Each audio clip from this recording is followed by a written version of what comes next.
มะก่อนนอนสวัสดีครับวันนี้จะพูดถึงเรื่องเราทุกคนเกิดมาทำไมหลายคนเคยสงสัยว่าเราเกิดมาทำไมเมื่อก่อนผมก็เคยตั้งคำถามนี้ว่าเราเกิดมาทำไมผมก็ได้ไปค้นหาในสื่อออนไลน์ใน Google ใน YouTube และอื่นๆก็ได้คำตอบจนได้มาพบกับพระพุทธศาสนาท่านได้สอนว่าเราทุกคนเกิดมาเพราะกรรมของตนเคยสงสัยไหมว่าทำไมบางคนเกิดมาแล้วรวยบางคนเกิดมาแล้วจนเพราะคนที่เกิดมาแล้วรวยเขาทำกรรมดีและทำบุญทำทานส่วนคนที่เกิดมาแล้วจนก็เพราะกรรมที่เขาได้ทำไม่ดีหรือไม่ทำบุญทำทานก็เลยเกิดมาจนนะครับเราทุกคนเกิดมาทำไมคำตอบจากพระพุทธศาสนามนุษย์ทุกคนล้วนเคยตั้งคำถามนี้ในช่วงใดช่วงหนึ่งของชีวิตเรามีชีวิตอยู่ไปเพื่ออะไรหรือเราทุกคนเกิดมาทำไมคำถามนี้ไม่ใช่แค่ปรัชญาแต่คือหัวใจของการดำรงอยู่พระพุทธศาสนาเป็นศาสนาที่ไม่เน้นความเชื่อเพียงเพราะมีคนบอกแต่เน้นการเข้าใจตามความจริงพระพุทธเจ้าทรงค้นพบคำตอบนี้ด้วยพระองค์เองผ่านการตรัสรู้และได้ถ่ายทอดไว้ให้ผู้คนที่สนใจสามารถพิสูจน์ได้ด้วยตัวเองชีวิตคืออะไรธรรมชาติของการเกิดพระพุทธศาสนาอธิบายว่าชีวิตมิใช่สิ่งที่เกิดขึ้นโดยบังเอิญแต่เป็นผลของกรรมที่ทำในอดีตชาติและความหลงในปัจจุบันเราทุกคนล้วนเวียนว่ายอยู่ในวัฏสงสารซึ่งหมายถึงวงจรของการเกิดแก่เจ็บตายโดยไม่มีที่สิ้นสุดเพราะเหตุ3ประการเหล่านี้ได้แก่อวิชชาความไม่รู้จักทุกข์ไม่รู้จักเหตุแห่งทุกข์ตัณหาความอยากมีอยากเป็นไม่อยากเป็นกรรมการกระทำด้วยเจตนาในชาติก่อนและชาตินี้การที่เรายังอยู่ก็เพราะยังมีเชื้อของอวิชชาและตัณหาเหล่านี้ในจิตเราเกิดมาเพราะกรรมหลักแห่งเหตุและผลพระพุทธเจ้าตรัสว่าสัตว์ทั้งหลายมีกรรมเป็นของตนกรรมคือการกระทำที่มีเจตนาทั้งกายวาจาใจเมื่อเราทำกรรมไว้ก็จะมีผลต่อการเกิดใหม่เช่นทำกรรมดีส่งผลให้เกิดในภพภูมิที่ดีเช่นมนุษย์เทวดาทำกรรมชั่วส่งผลให้เกิดในภพภูมิที่ทุกข์เช่นเปรตอสุรกายนรกทำกรรมที่ผสมกันก็จะเกิดในภพภูมิที่ปะปนสุขทุกข์เช่นมนุษย์การเกิดไม่ใช่รางวัลหรือบทลงโทษของพระเจ้าแต่คือผลของกรรมที่เราเป็นผู้กระทำและต้องได้รับผลในทางธรรมการเกิดไม่ใช่เป้าหมายแต่เป็นโอกาสพระพุทธเจ้าสอนว่าการเกิดเป็นมนุษย์นั้นยากมากเหมือนลูกเต่าตาบอดที่โผล่ขึ้นมาจากทะเลแล้วพอดีลอดห่วงไม้วงหนึ่งที่ลอยอยู่ โอกาสมีน้อยมาก เหตุใดจึงเกิดเป็นมนุษย์เพื่อใช้โอกาสนี้ในการปฏิบัติธรรมหรือพ้นจากทุกข์ให้หลุดจากวัฏฏะสงสารการเกิดเป็นมนุษย์จึงเป็นช่วงเวลาที่มีคุณค่ามากเพราะเรามีสติปัญญามีโอกาสศึกษารู้ผิดชอบชั่วดีและสามารถฝึกฝนเพื่อบรรลุนิพพานได้เป้าหมายสูงสุดพ้นจากการเกิดพระพุทธศาสนาไม่ได้มองว่าการเกิดซ้ำๆเป็นของดีแต่กลับมองว่าการเกิดคือทุกข์พระองค์ตรัสว่าชาติปิติทุกขาความเกิดเป็นทุกข์เป้าหมายสูงสุดของพระพุทธศาสนาไม่ใช่สวรรค์แต่คือนิพพานสภาวะที่ไม่เกิดใหม่อีกเพราะหมดสิ้นตัณหาและอวิชชาการปฏิบัติธรรมเริ่มต้นจากทานศีลสมาธิปัญญาคือหนทางไปสู่การพ้นทุกข์ไม่ใช่หนีจากโลกแต่เพื่อเข้าใจโลกอย่างแท้จริงการหลุดจากวงจรแห่งทุกข์นั้นคือหนทางไปสู่การพ้นทุกข์ไม่ใช่หนีจากโลกแต่เพื่อเข้าใจโลกอย่างแท้จริงและหลุดจากวงจรแห่งทุกข์นั้นหากเรายังต้องเกิดอยู่เราควรทำอย่างไรหากเรายังหลุดพ้นไม่ได้จากชาตินี้พระพุทธเจ้าก็ทรงสอนว่าจงใช้โอกาสแห่งความเป็นมนุษย์นี้ให้มีคุณค่ารักษาศีลเพื่อความสงบและไม่สร้างกรรมชั่วใหม่พัฒนาจิตด้วยการทำสมาธิทำให้จิตมีพลังและไม่ตกเป็นทาสของอารมณ์เจริญปัญญาด้วยการพิจารณาความไม่เที่ยงไม่ใช่ของเราไม่ใช่ของตนทำความดีด้วยใจเมตตามีน้ำใจเสียสละช่วยเหลือผู้อื่นเพราะแม้ยังวนเวียนอยู่เราสามารถสร้างทางให้ไปสู่ภพภูมิที่ดีและค่อยๆพัฒนาจนพ้นจากวัฏฏะสงสารได้สรุปเราเกิดมาเพื่ออะไรคำตอบในพระพุทธศาสนาคือเราเกิดมาเพราะกรรมและตัณหาเราเกิดมาในโลกนี้เพราะยังหลงว่าโลกนี้จะให้ความสุขที่แท้จริงแต่แท้จริงแล้วชีวิตคือทุกข์เป้าหมายของชีวิตมนุษย์คือการใช้โอกาสนี้เพื่อเรียนรู้ธรรมะและปฏิบัติธรรมเพื่อให้พ้นจากทุกข์ทั้งปวงบทสรุปเพื่อพิจารณาลองนั่งเงียบสักครู่พิจารณาดูว่าในทุกช่วงของชีวิตที่ผ่านมานั้นเราเคยมีความสุขที่แท้จริงบ้างไหมหรือเป็นเพียงความสุขที่ชั่วคราวที่แฝงด้วยความทุกข์ซ่อนอยู่การเข้าใจความจริงของชีวิตไม่ใช่เรื่องน่ากลัวแต่คือการเริ่มต้นเดินออกจากเขาวงกฏที่เวียนวนมานานแสนนานถ้าเราไม่รู้ว่าเกิดมาทำไมชีวิตก็จะเป็นเพียงการไหลไปตามกระแสโลกแก่เจ็บตายแล้วเกิดใหม่ซ้ำๆแต่หากเรารู้ว่าเราเกิดมาเพื่อพ้นทุกข์ชีวิตนี้ก็จะไม่สูญเปล่าอีกต่อไปโอเคนะครับเดี๋ยวจะเล่านิทานให้ฟังหนึ่งเรื่องนะครับนิทานเรื่องชายผู้แสวงหาคำตอบ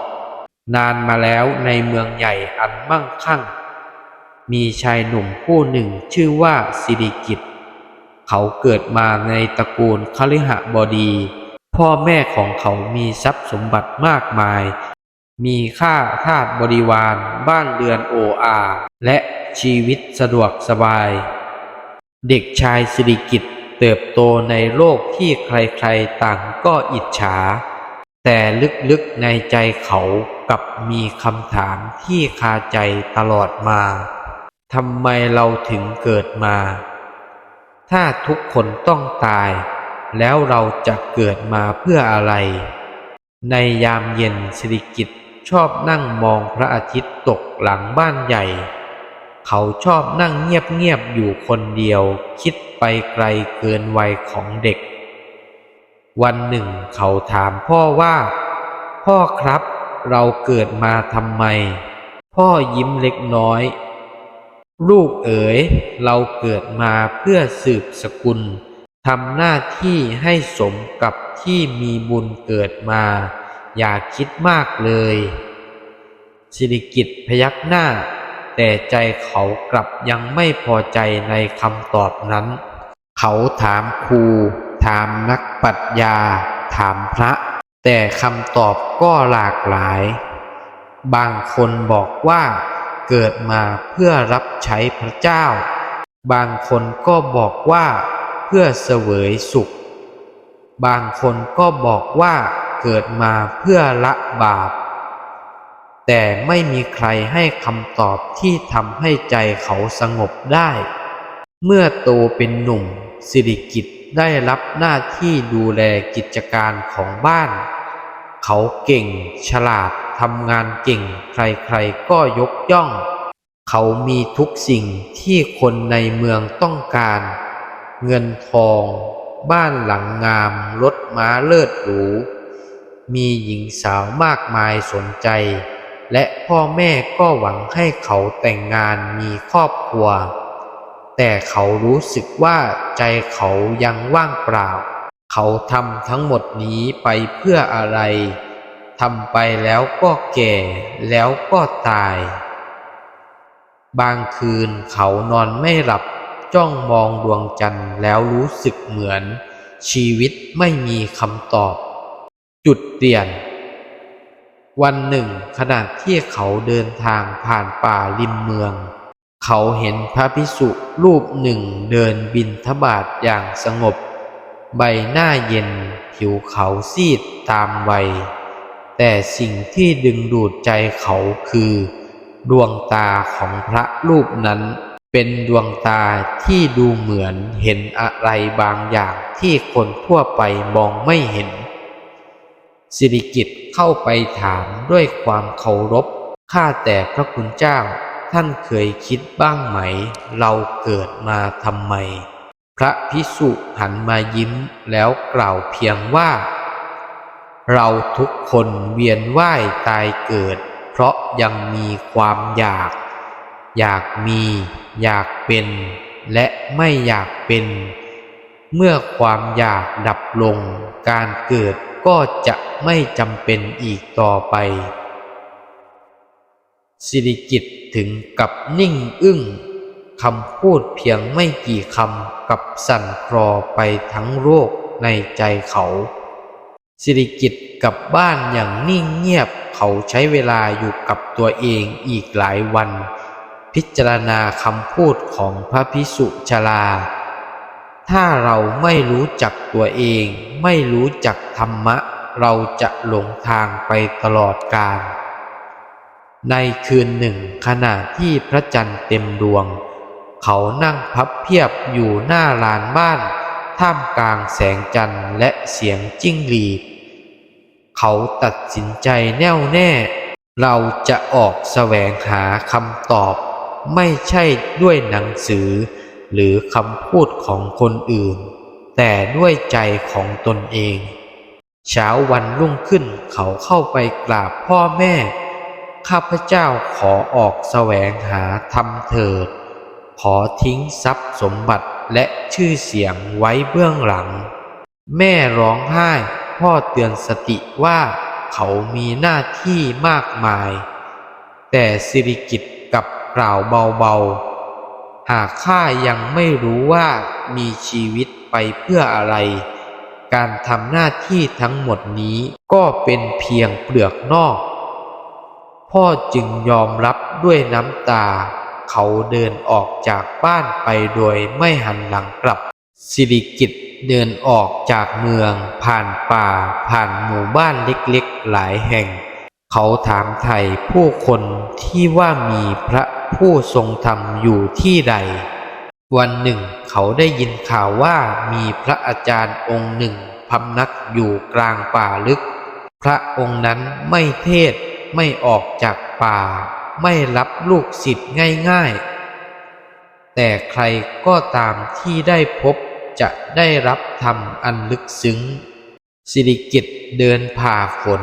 ผ่าทางทุรกันดารจนกระทั่งไปถึงอารามกลางป่าพระอาจารย์นั่งสงบอยู่ใต้ต้นไม้ใหญ่มองดูเขาด้วยแววตาที่เมตตาสิริกิติ์กราบลงแล้วกล่าวเพียงว่าข้าพเจ้ามาเพื่อแสวงหาคำตอบของชีวิตขอออกบวชเถิดขอรับพระอาจารย์นิ่งเงียบไปครู่หนึ่งก่อนจะกล่าวว่าหากเจ้ามาเพื่อทำแท้จงทิ้งทุกอย่างไว้และเริ่มต้นจากศูนย์สิริกิติ์ยอมสละแม้เสื้อผ้าของคฤหัสถ์รับผ้ากาสาวพัสด้วยความสงบพระอาจารย์ให้เขาเริ่มจากการปฏิบัติพื้นฐานฝึกจิตอยู่กับลมหายใจรักษาศีลอย่างเคร่งครัดพระอาจารย์สอนว่าอย่ารีบร้อนจะรู้ธรรมจงเรียนรู้ที่จะอยู่กับปัจจุบันเห็นความจริงของรูปเวทนาจิตและธรรมรู้จักทุกข์โดยไม่ต้องหนีจากมันพระสิริกิติ์ใช้ชีวิตอย่างเรียบง่ายในป่าตั้งแต่เช้าเดินออกบิณฑบาตฝึกสมาธิภาวนา